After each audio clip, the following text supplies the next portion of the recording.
They are called the mysterious treasures because they explored mysterious treasures.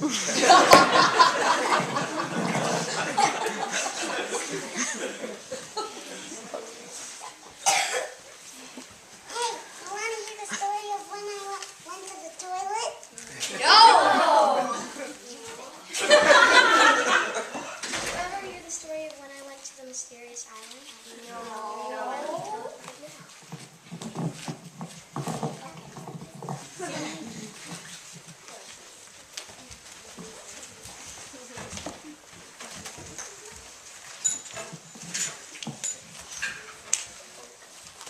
The Mysterious Island.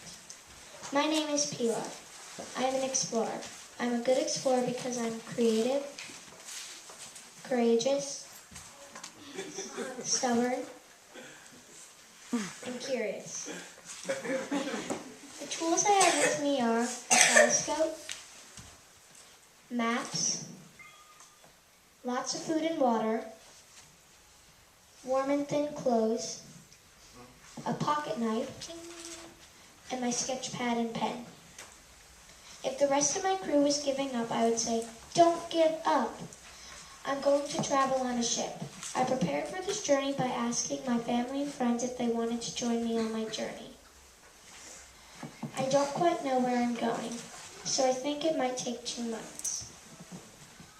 The people and creatures that are with me are my sister, a kitten,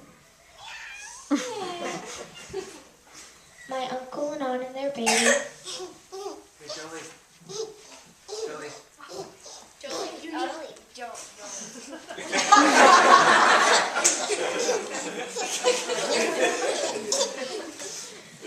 Those people traveled in my crew because my uncle is really fun.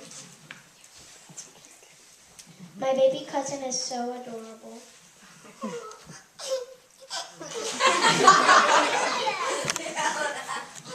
My aunt because we cook a lot together.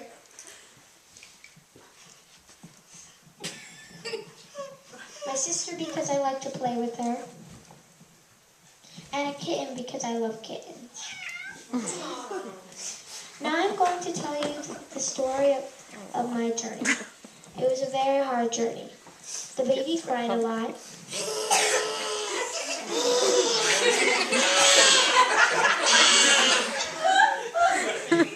And my sister was complaining that she wanted prettier clothes. I want prettier clothes.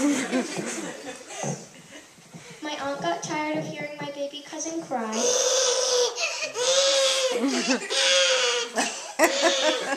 And my uncle got seasick.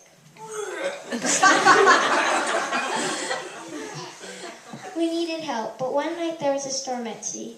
The storm made the boat move very roughly. This happened for about a month. After 1 month, we finally reached land, but the island was not on the map. It was wonderful. There were lots of palm trees. The palm trees were the first things I saw. It was so hot. I took off my hat, coat, and scarf. The ground was made out of sand. There was a little hut made out of leaves with a woman making soup. She looked a little bit different than human. Her toes were a little bit bigger. My thoughts on the place I discovered were fun, nice, beautiful, and unique. I didn't expect it to be nice weather because the island was in the middle of the ocean and there's a storm at sea right now, but it was really nice weather.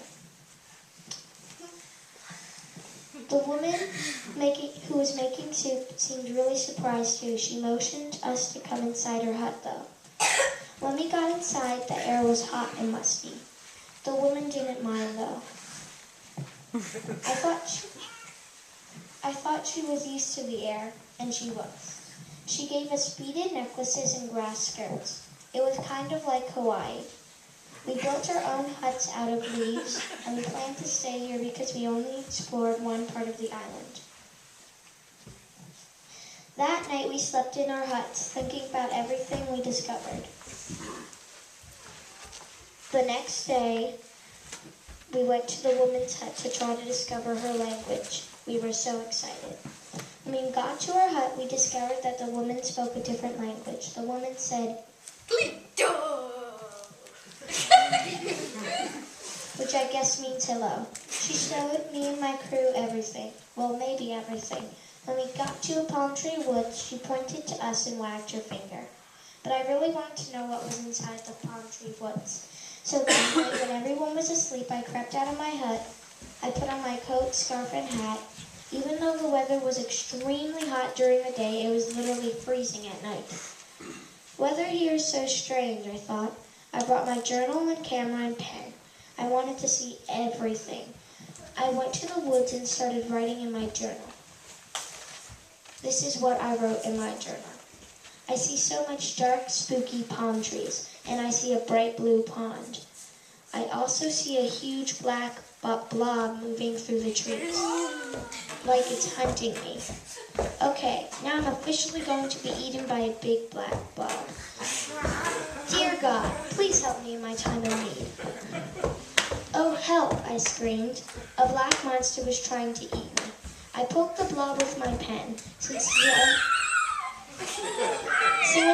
it was the only sharp thing I had. And guess what?